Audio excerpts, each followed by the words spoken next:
the water. Here at the edge of the Pacific, it is rising. It's inescapable. Along the 400-mile shoreline of the Bay Area, the water has risen 4.5 inches since 1970. If we continue at this rate, it will rise at least 3 feet by the end of the century. And scientists now think that even that projection may be far too low. But the shores of the Pacific Island nations of Micronesia have seen the seas rise at up to 3 times higher than the global average. In Oceania, tens of thousands lose their homes every year. People are migrating. Entire nations are at risk.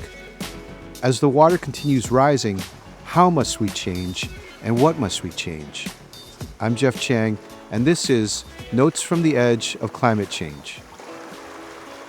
In this episode, we bring you notes that we are literally taking right now at the edges of the Pacific where we live.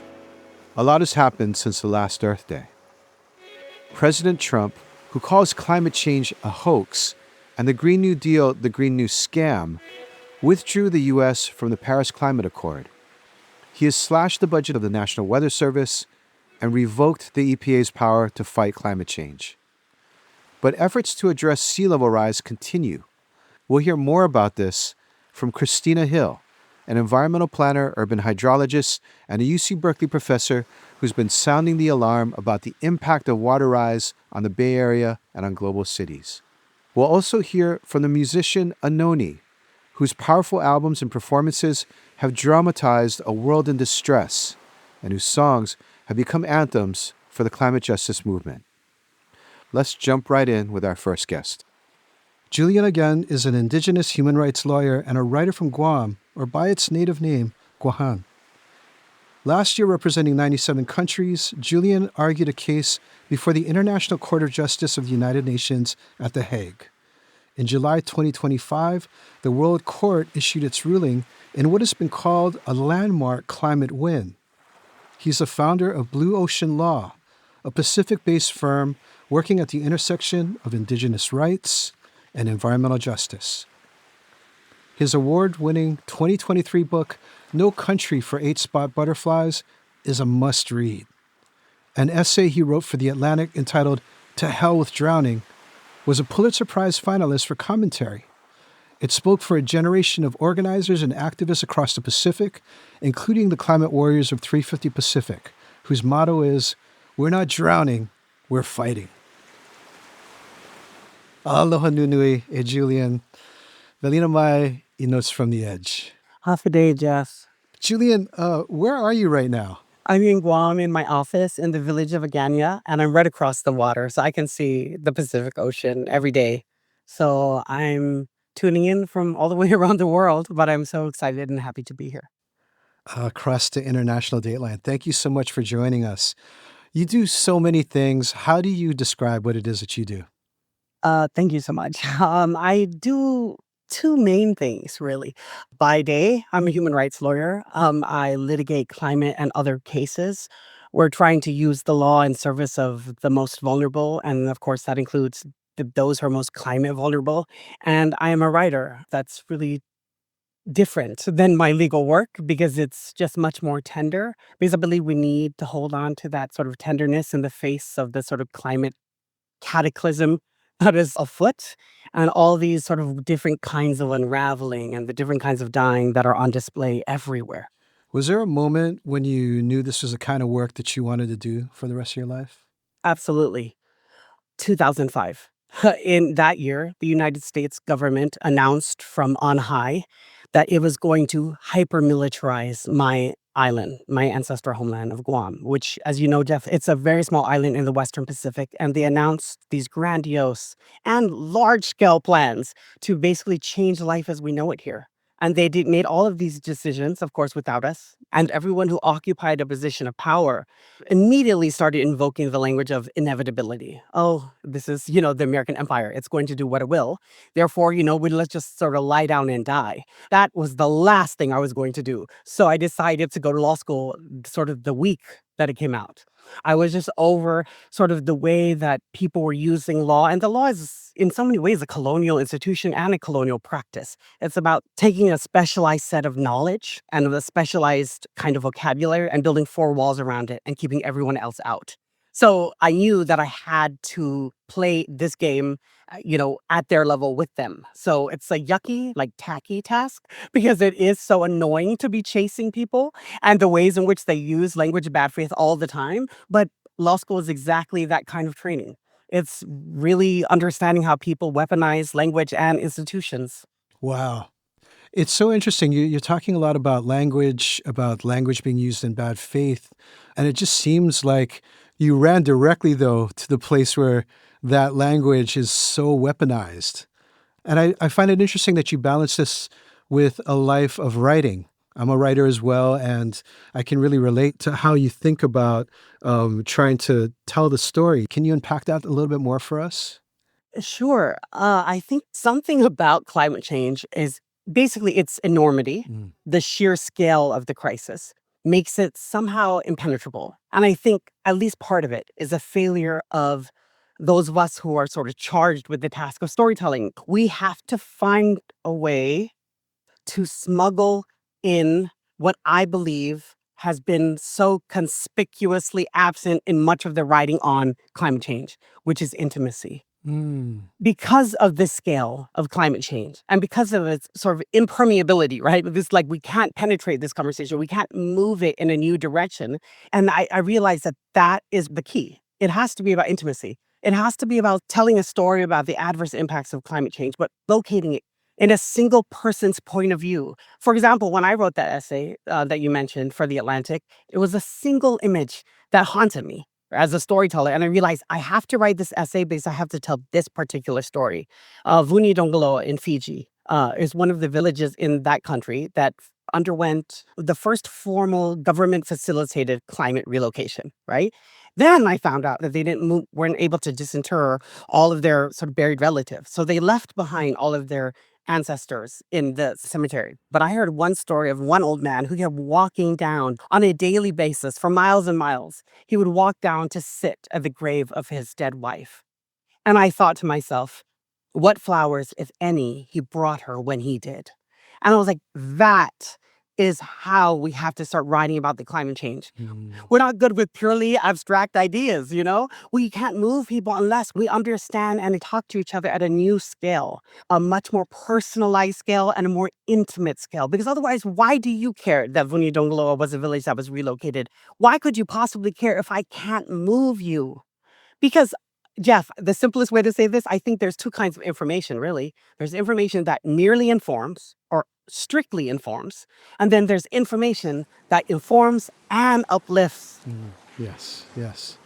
The sitting is open. Let's talk about your groundbreaking case brought before the International Court of Justice. The court meets today to deliver its advisory opinion on the question of the obligations of states in respect of climate change. Can you tell us about the case and how it came together? Everything began in 2019, in the fall of 2019.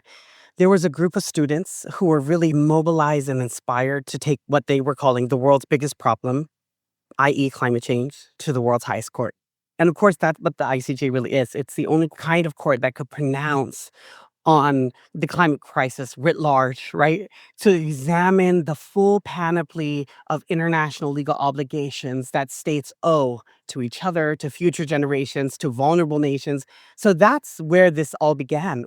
And of course, this case took 5 years to complete. Mm-hmm. This case was so important, but we needed a climate justice champion of a country to take it on, a country that was willing to sort of stand out on the limb. And so that was Vanuatu. So what brought Vanuatu to become that lead state? So Vanuatu is, to be clear, one of the most climate vulnerable countries on the earth.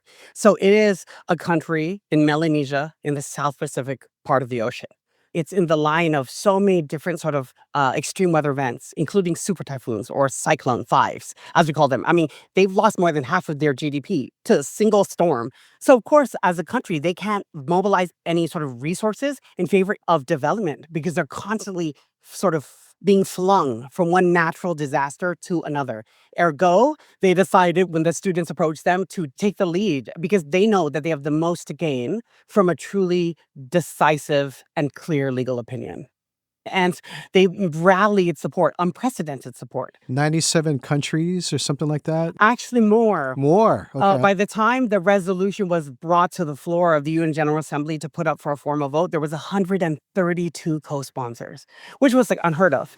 And then what also happened? The court unanimously finds that full reparation to injured states in the form of restitution, compensation, and satisfaction, provided that a sufficiently direct and certain causal nexus can be shown between the wrongful act and injury. And what this court has finally done is open the door to climate reparations. Practically and concretely speaking, it said to all countries on Earth, continuing to subsidize fossil fuels, for example, can constitute an internationally wrongful act.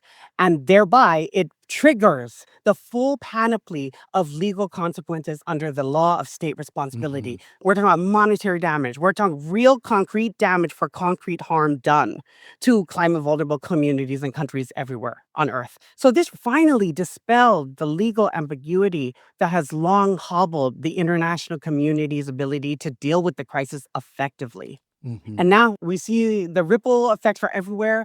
Litigators around the world are now leveraging the ICJ opinion in live cases. They're actually pursuing things like loss and damage and reparations. So really it's an exciting new day. But this is also the World Court, right? This is an arm of the United Nations. It's a non-binding agreement, right? And the U.S. is number 2 in terms of greenhouse gas emissions, and President Trump wants to make us number 1 again. And so how do you use this World Court ruling as a tool for enforcement and for change? You know, it's not exactly correct to say it's a non-binding. It clarifies those legal obligations that the court finds are already binding, in fact. And the reason why this is of interest to the U.S. scenario is that the U.S., even if it does things like pull out of the Paris Agreement, it's still captured by the legal obligations under customary international law. So no matter what shenanigans the Trump administration is sort of getting us into, right, there's still binding rules in theory. But let's set that aside. Moving forward to your real question is, what do we do when empire does what it wants? You know, that is always the question, Jeff. In some ways, it's the less interesting question to me as a climate litigator and as a person who is a global justice activist. Because if I were to be sort of immobilized by what latest decision of the American empire is, I would not even get out of bed and do any of my work. I wouldn't fight the militarization of Guam. I wouldn't fight climate change because it's so big, right? The empire is always the biggest and baddest player in the room doing whatever it wants. But, you know, that tide is always shifting. And I think it's our job to try to use all these tools, even if they're limited. Well, I want to come back to this in our conversation. So stay here. We have a lot more to talk about on Notes from the Edge. When we come back, we'll hear from Kristina Hill, a UC Berkeley professor sounding the alarm on sea level rise. But first, music from Anohni. Why am I alive now? Watching all this going down. All the animals around. Watching nature swoon inside. Watching all the water dry. Watch the sky fall to the earth. Birds and insects looking for a place to hide. Why am I alive to watch this dress? Why am I seeing distress? Hide me from my disease. Why am I alive now? Seems there's nothing left to hold except keep trying to accept. Thank you. I'm here today to talk to you about my work here at Berkeley. My team, the Climate Readiness Institute, is working to try to make a big difference in the future of cities as sea levels rise. We have our work cut out for us. We have an enormous challenge and a more Welcome rapid back to set Notes from the of Edge. challenges. That was our next guest speaking at UC Berkeley about her work. Dr. Kristina Hill is a leading scholar and researcher in climate adaptation and environmental justice. She has been examining the impact of rising sea and groundwater levels in urban coastal areas here in the Bay Area and cities around the world. She's an associate professor of landscape architecture and environmental planning and urban design at the University of California at Berkeley, where she led the Institute for Urban and Regional Development. Kristina, welcome to Notes from the Edge. Yeah, thanks. Same question, first of all, that I had asked Julian. Was there a moment where you were like, this is what I really need to do with my life? Yeah, absolutely. I had been working with colleagues in Europe in the late 90s who were already all doing climate change work. And I would come back to the United States, and I felt like I was coming back into this weird bubble of unreality where people weren't talking about it. So in the same year that Julian started working on it, 2005, I started working on sea level rise because I saw what happened in New Orleans. And with much of New Orleans now underwater, authorities are focused on search and rescue before it's too late. You can't see photos like that and not think, okay, we've really got to get ready. Was climate change what you thought you'd be working on when you were getting started in landscape architecture and design? Before that, I was working on designing salmon habitat in Seattle. But when you think about it, focusing on a cold water fish in a warming climate is probably not going to be a long-term successful effort. And when you pull back for a wide shot, the scene is nothing short of apocalyptic. 80% And then when you of New see Orleans- children and elderly people affected by it, I switched. I said, okay, I've got to focus on people. So what kinds of problems are you trying to solve now? Well, the big problems are that people don't understand sea level rise very well. And one of the surprises that we've learned about is that groundwater, that saturated zone in the soil, rises on top of a rising sea level. We normally think about flooding as something that happens in New Orleans or New York, but I'm sure a lot of you have used the airports here in the Bay Area. With only 16 inches of sea level rise, both of our international airports flood. The campuses of Facebook and Google flood. More than 8 sewage treatment plants flood, and I know you use those. And in spite of spending what could be billions of dollars on dikes and levees and canals, we'll still have to live with higher water behind them. And you can raise a house, but you're not raising the pipe under the street that's supposed to convey wastewater away. So our infrastructure is all impacted by things that are coming up from below. So I'm trying to let everybody know that, because otherwise we'll be wasting a lot of money and not solving the problem. What are the kinds of things that we're going to be looking at if global warming continues the way that it's been going? Well, let me actually step back a little farther and just say that for the last 20,000 something years, humans have been running from a rising ocean. Sea level actually rose really quickly about 14,000 years ago, called Meltwater Pulse 1A, which terrifies everyone because the rate was so high. We've been in a slow period for 8,000 years. We're living right now in the last potentially semi-stable years of an 8,000-year period. So what should you do in the last semi-stable decades of an 8,000-year stable period? You should try stuff.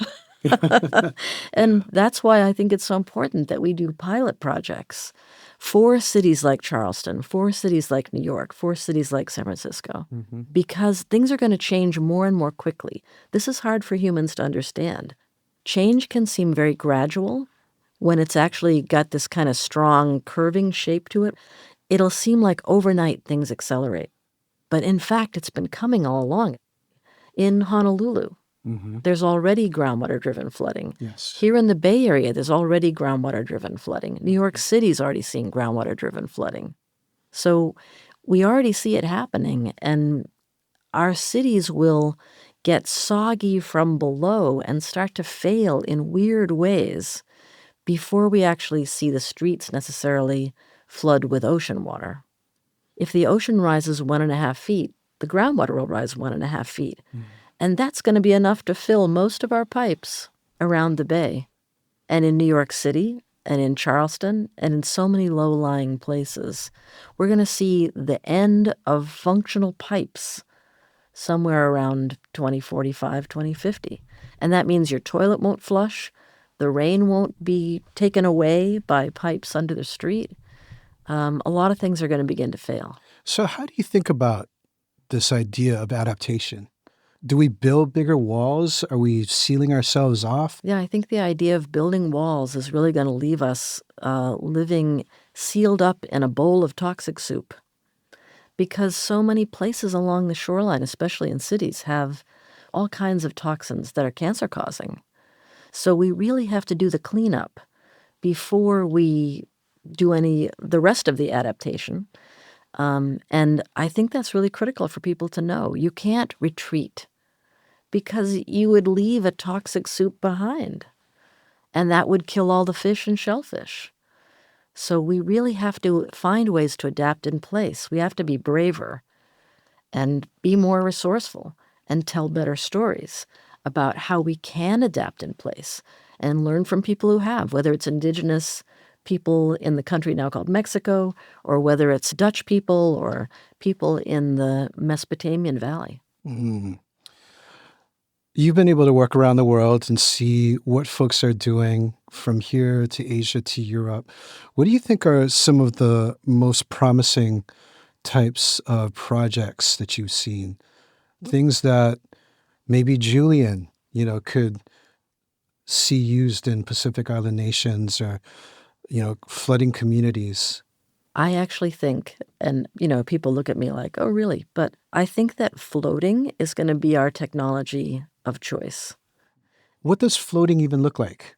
How do we even imagine what that is? Are we all in kind of, is a city put on like a surfboard or something like that? What are you talking about? The Dutch have developed an approach where you can float a whole city block, even larger than a city block, on modular shared decking with pontoons underneath. So it's like a big snowshoe that manages the buoyancy. And once they create the shared decking, they stack prefabricated units on top. It's like Legos. And you can arrange them in different ways over time. You can do mixed use, not just residential. You could have, community centers and recreation. And that's going to be demonstrated as a technology in the Netherlands over the next 10 years. And I hope we're going to adopt it. Julian, as you're listening to Kristina talking about some of these different types of ideas and projects, what's coming up for you? Okay, my honest answer is just sadness and grief, because I understand on the one hand, it's time to really take adaptation seriously, and that includes devising all kinds of things from floating islands to other things. But it's just having been in such deep, like years-long conversation with indigenous communities throughout the Pacific, who are so often and sort of callously, rather dismissively told, oh, we're going to just have this solution. And it's always like sort of more technological than anything else, right? 100%. We need all of this technology. We need to devise solutions in all of these ways. But I'm such a go down fighting kind person like that. I'm just like, I am hell bent on climate reparations litigation for funding specifically for adaptation in place, so that these communities don't have to be having the enormously heartbreaking sort of conversations they're having. It's so hard not to get emotional talking about an option that's not adaptation in place, that doesn't give pride of place to these people fighting hard as hell to find ways to have some dignity, because in theory we could keep something alive, but a right to life with dignity, it's the dignity that's implied. I just feel like, for me personally, I'm trying so hard to figure out which adaptation modalities ensure that it's a right to life with dignity that is intact at the end of this. Yeah. So I hear you 100%. I just have an inability almost, to get past this sort of grieving first response. Right. I Does that make totally, sense? I totally Yeah. hear you. And I have to say, I've been grieving also with all the science that's come out about how much sea level could rise and how much we may already be committed to based on the amount of CO2 and methane in the Yeah. atmosphere now. And geologists like Richard Alley believe that we've already been committed to 10 feet at some point. What do you mean by that? The horses left the barn, and we're going to see 10 feet of sea level rise, and it might be 200 years or 300 years, but we're going to get it, even if we stopped all CO2 emissions now. Why did you separate me from the earth?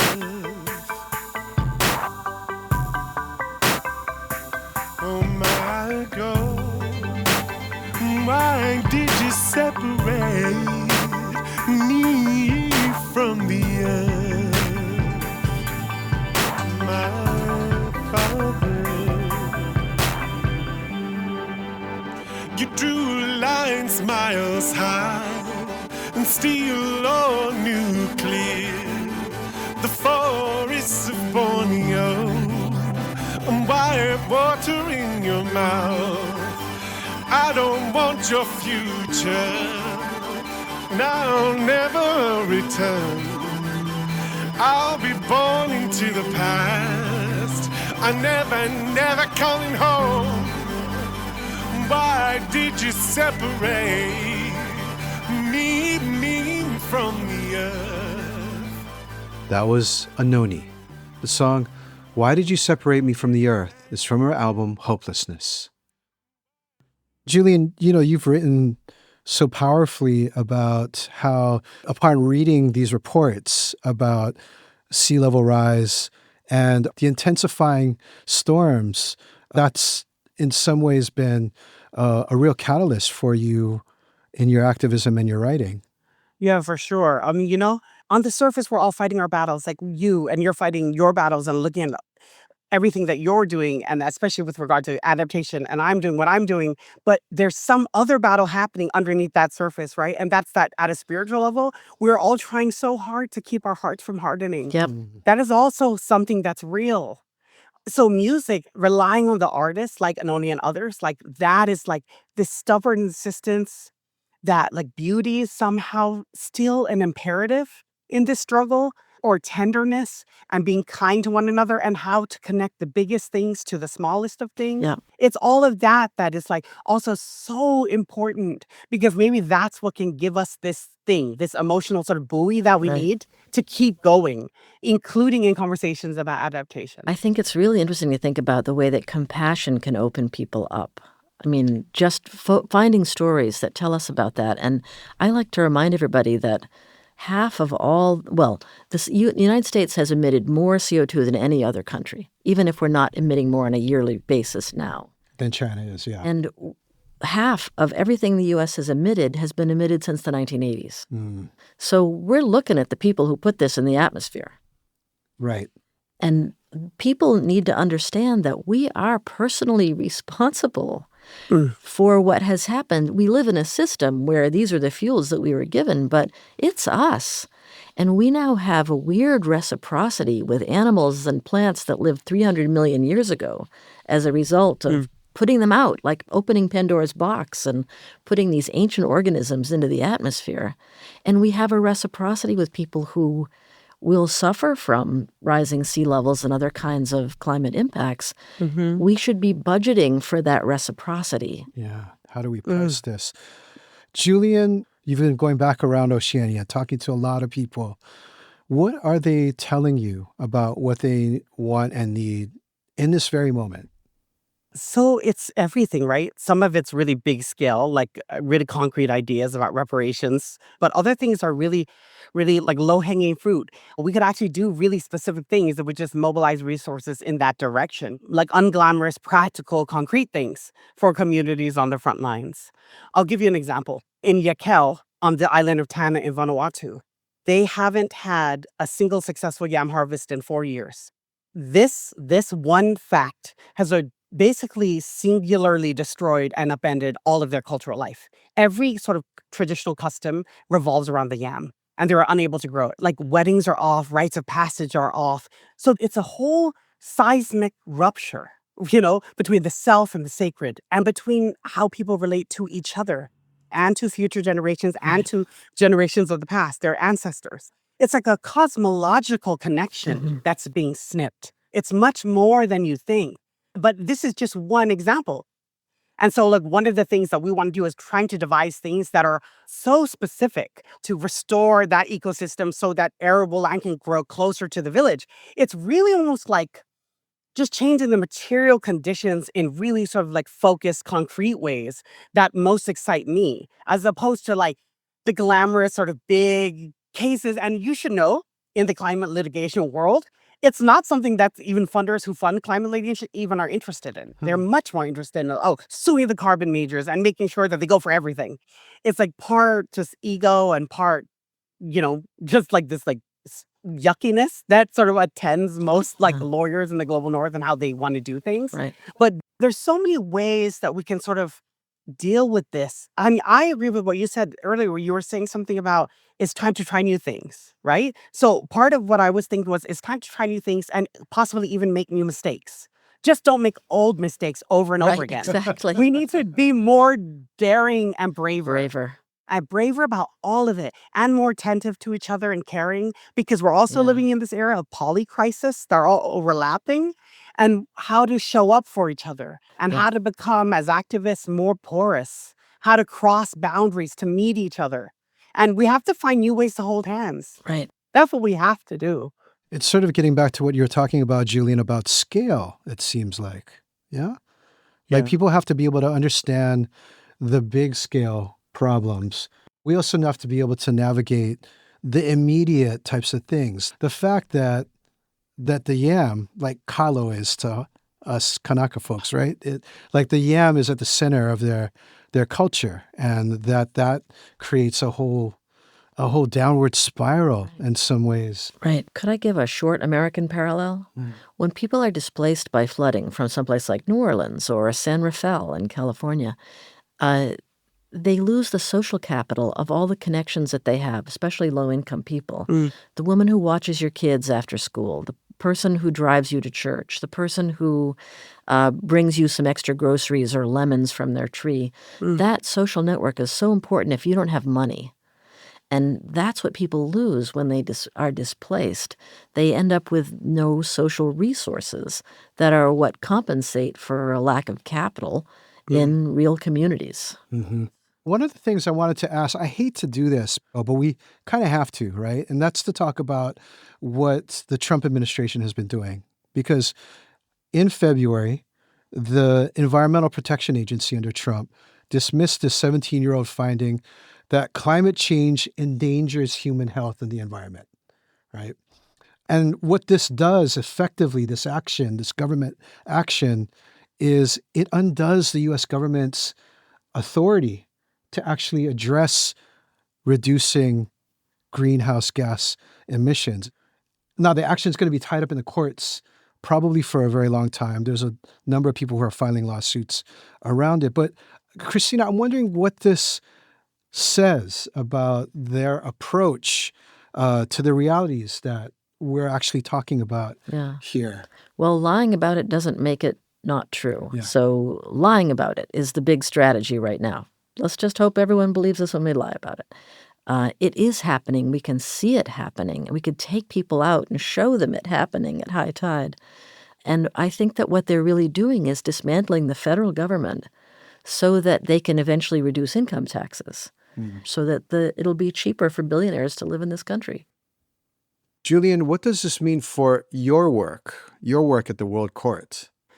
So none of it's surprising. So the first thing we can do to save our political energy is we can stop being surprised when it happens. I mean, I do know some people still act shocked every 5 seconds. That has to stop because it's a waste of our sort of limited energy.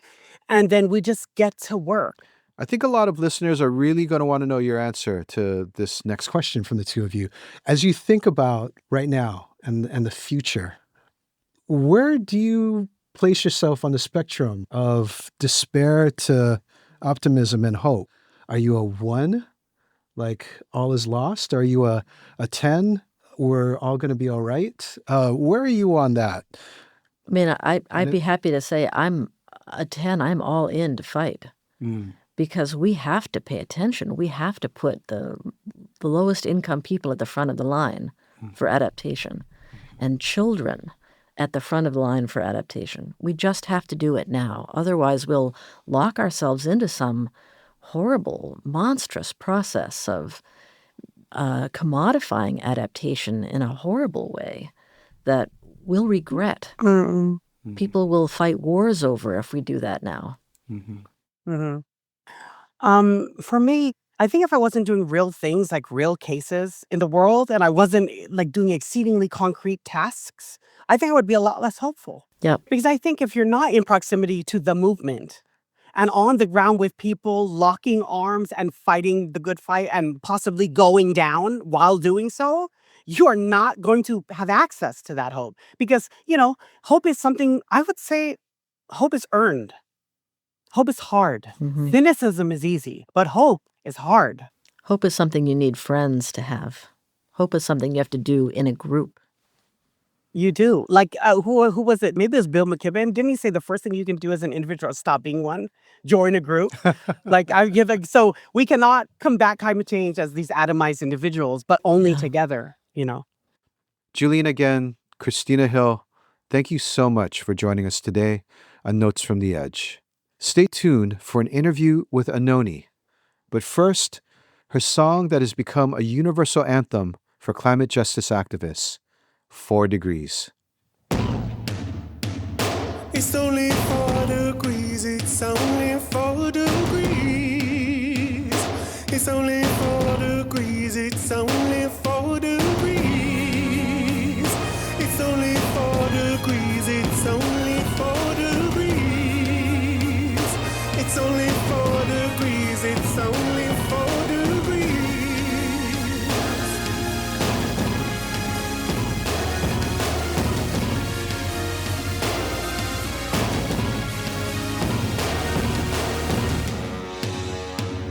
I wanna see this world, I wanna see it boil. I wanna see this world, I wanna see it boil. It's only 4 degrees, it's only 4 degrees. It's only 4 degrees, it's only 4 degrees.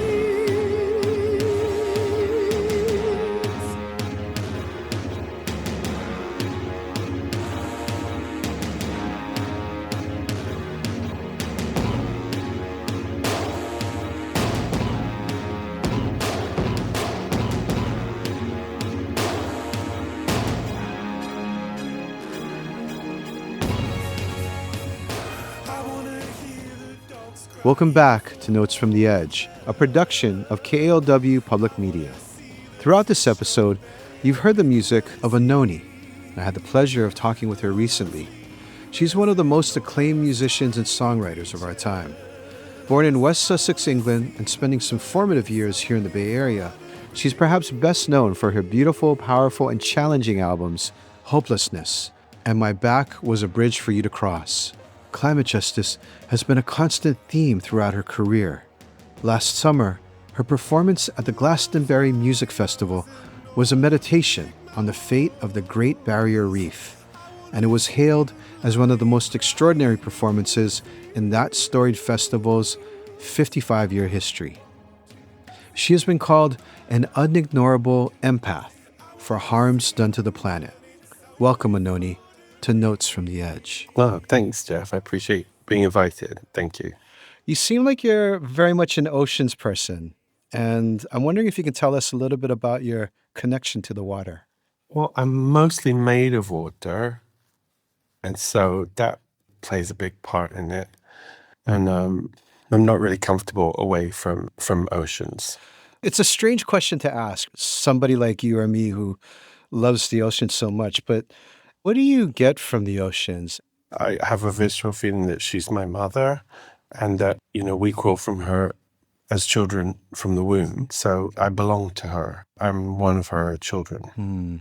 When you first dove into the ocean at Lizard Island on the Great Barrier Reef, what were you looking for? I have been feeling an urgent need to go to see the reefs in Australasia for a few years. I needed to go and witness it. It wasn't that I wanted to gorge my eyes on what was left. It was that I wanted to be present and to see if I could be honestly useful somehow, and also to visit the most pastoral phase of your origin is to visit the coral reefs of the world, you know, because that's sort of like the birthplace of so much of life on Earth. What did you see? What I saw was similar to the images in Gaza. It was like a rubble field, grey, mostly silt, like fields and fields of dead corals and decaying, collapsing infrastructure.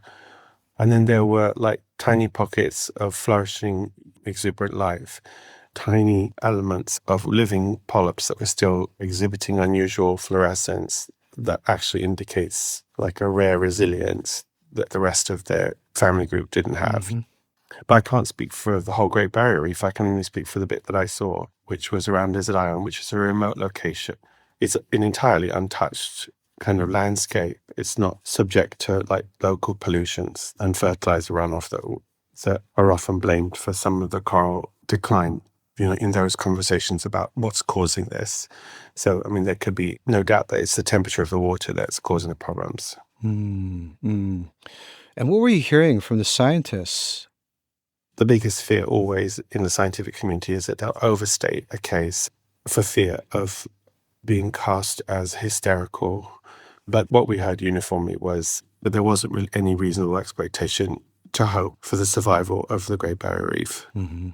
But that they could still save little bits and pieces of it in kind of bespoke measures around like certain hotels if they put a lot of money into it. But most expressed a combination of despair and gratitude for their experience of having witnessed it and continuing to witness it. Wow. And scientists aren't really used to being asked how they feel about anything. And that led to a series of very powerful interviews that I projected interstitially between songs in my last concert tour, along with footage that we captured of the reef. Without biodiversity,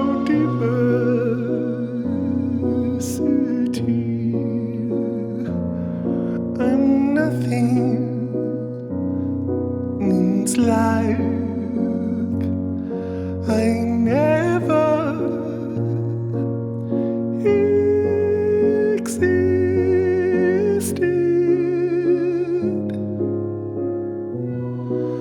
Without my home,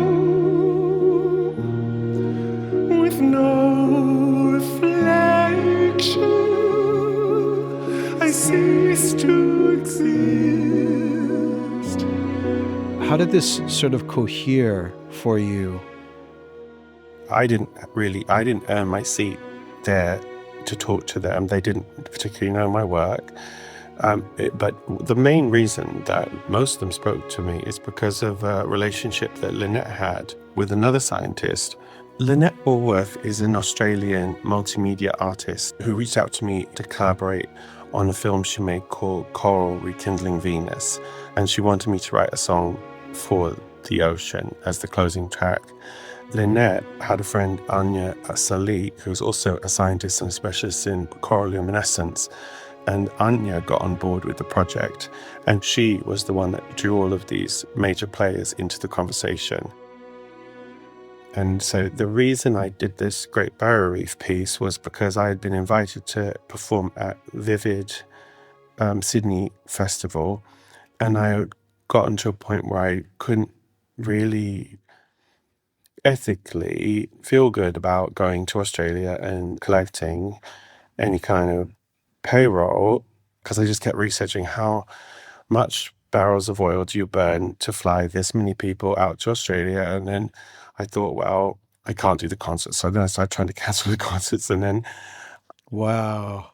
then Lynette said, well, you can't cancel the concerts. You have to put this opportunity into another kind of service. So then I said, okay, we use it as an opportunity to facilitate an Australian conversation about the Great Barrier Reef, which is kind of taboo to talk about in Australian media because there's so much pressure from the tourism boards and tourist industries and from the government to create an illusion that it's not happening. And there's so much disinformation in the right-wing media in Australia.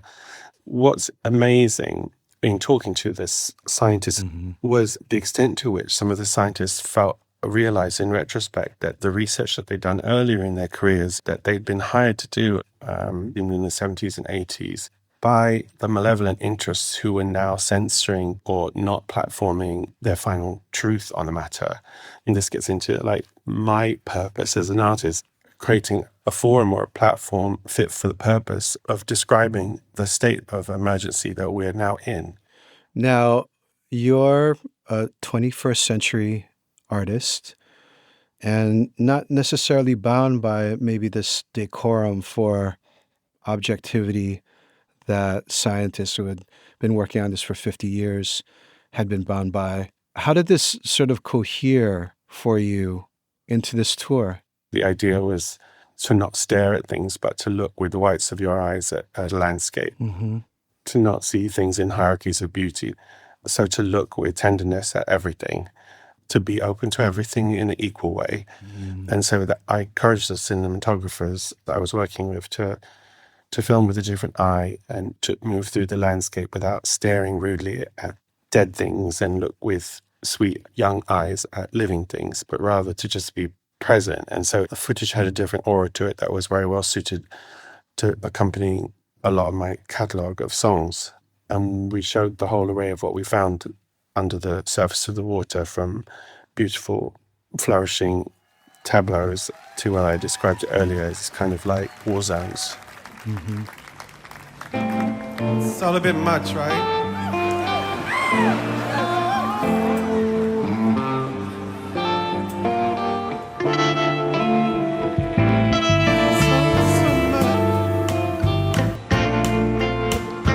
He must change. Must change. Must change.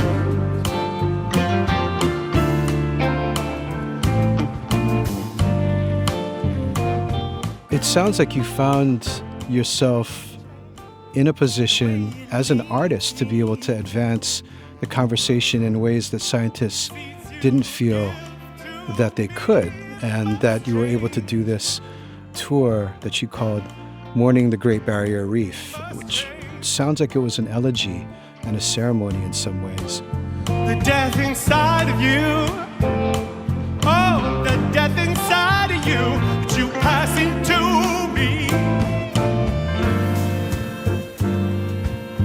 The truth is that I always thought you were beautiful.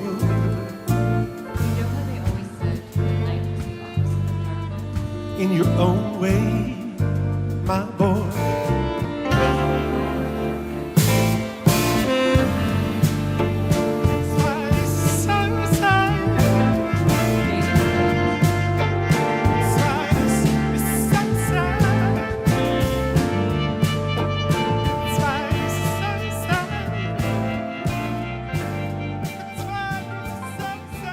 What I found when I did hopelessness, for instance, was that the people that the work was most useful to weren't people that didn't already know, but it was most useful to people that already felt that way and were actually doing work in that field and just needed a soundtrack for their work, something that would support them neurally in a different way, like that would support their spirit or in their feeling in a different way than the statistics. The concept of hope can be such a burden when trying to approach the level of cataclysm that we're in the midst of. The concept of hope or lack of hope frightens people away from being able to sit with what's really happening.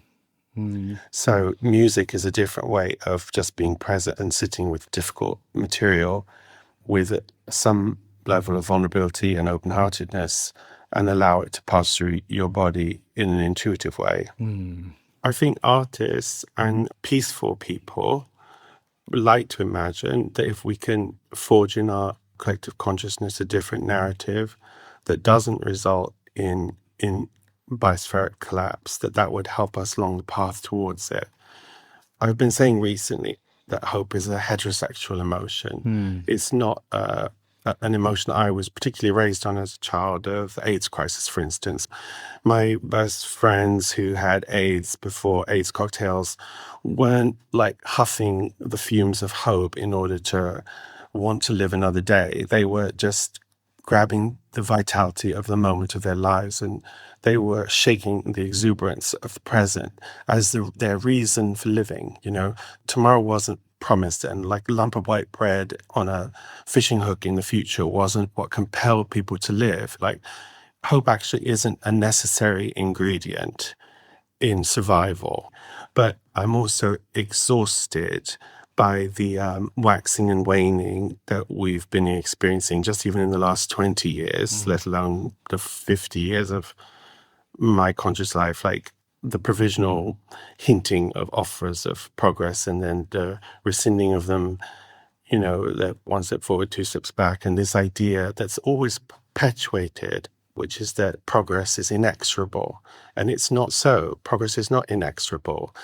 Is it possible to imagine that we could be diverted at this stage in our carcinogenic virulence in relationship to the rest of the biosphere? We are wrapped around her spine. We're a late stage brain cancer on the face of this earth. Doctors would say it's a hopeless case. The challenge of storytelling for me is it possible to imagine an undoing of our unwellness? But, an artist's job isn't just to tell an empirical truth. It's to challenge the idea that there may still be like some sort of a wild card. My mandate is to try to articulate what I just said. I hear you. That's as far as I've gotten. My hope is that if I can curl words around the pain that I feel and, not choosing only to touch on this when I see it in a headline, but to experience this as a body that's a part of this, that if my body is made of ocean water, then I'm feeling what she's feeling. You know what I'm saying? Yeah. So what is it going to really take? I think people struggle to imagine something on the scale of the Great Barrier Reef dying and failing, let alone, some of the changes and transformations that we would need to see. But I'm wondering if you believe that art can restore a sense of moral scale, so to speak. Maybe I'm still asking for hope, Anohni. I don't know, but I'm wondering what keeps you going. My allegiance as a femme is with motherhood. So I subscribe to the values of motherhood. And as I've gotten older, I'm humbled by the scale of her destructive power as my mother. All of these narratives are her issue, but doesn't mean that I'm going to suck it up. Like, I'm going to go down kicking and screaming, because I really do love the pastoral world that she designed over so many billions of years. She really had a big dream. And the reason that my heart beats so insistently, like, there's something in her that is profoundly compelled to live. Like, in every drop of water, in every leaf, in every single thing is a billion unfurling aspects of color, line, design, creativity. Her creativity is, for me, is God. Her creativity that's what creativity is. They stole the idea of God from her creativity. Feel it, let it pass through you and pass beyond you. Let it move through you. Try not to hoard it. Don't believe people when they tell you that what you're feeling isn't real.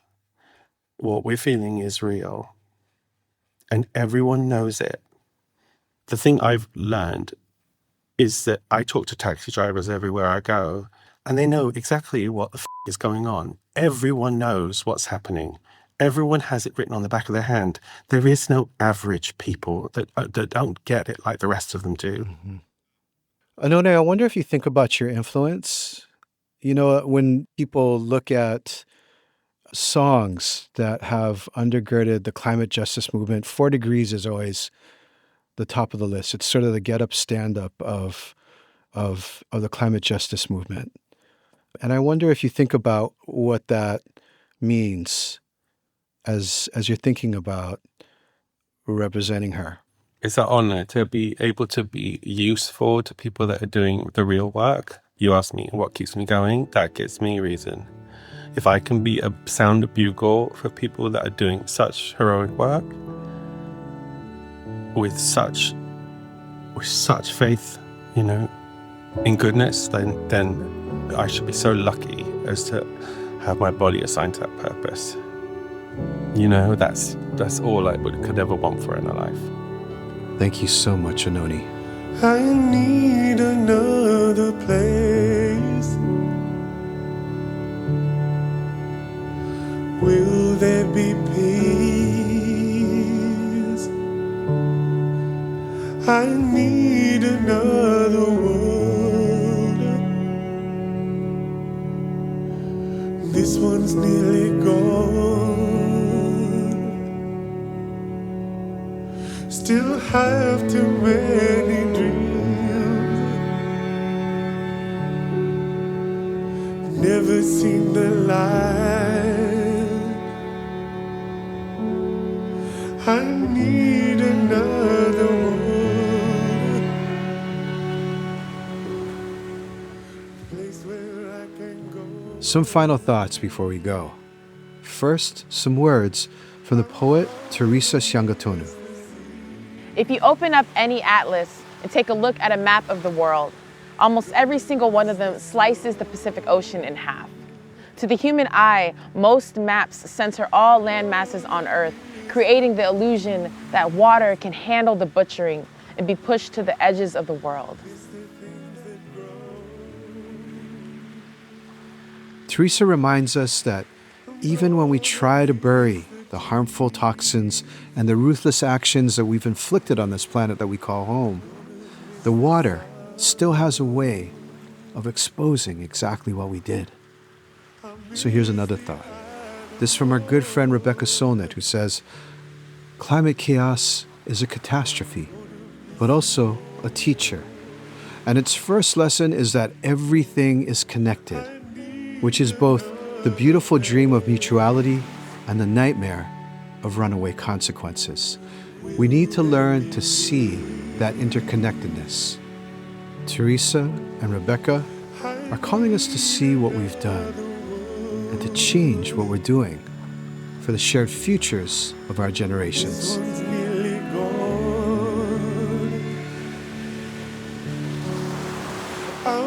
I'm Jeff Chang. Thank you for listening to Notes from the Edge. A deep appreciation for our guests, Julian Aguon, Kristina Hill, and Anohni. A big mahalo to our whole team, David Boyer, Kenny Keda, Sarah Jesse, David, James Cass. Our theme song is Imani by Black Alicious, produced by Chief Excel. Rest in peace, Gift the Gab. Notes from the Edge is made possible by KALW Public Media. Support for Notes from the Edge comes from the Ford Foundation, working to build a world where all people have the opportunity to live with dignity and the resources to achieve their full potential. We also want to thank Lara Saponara, Charles Huang, Mike Stern and Christina Rizga, and all those who have generously given to help us reach you.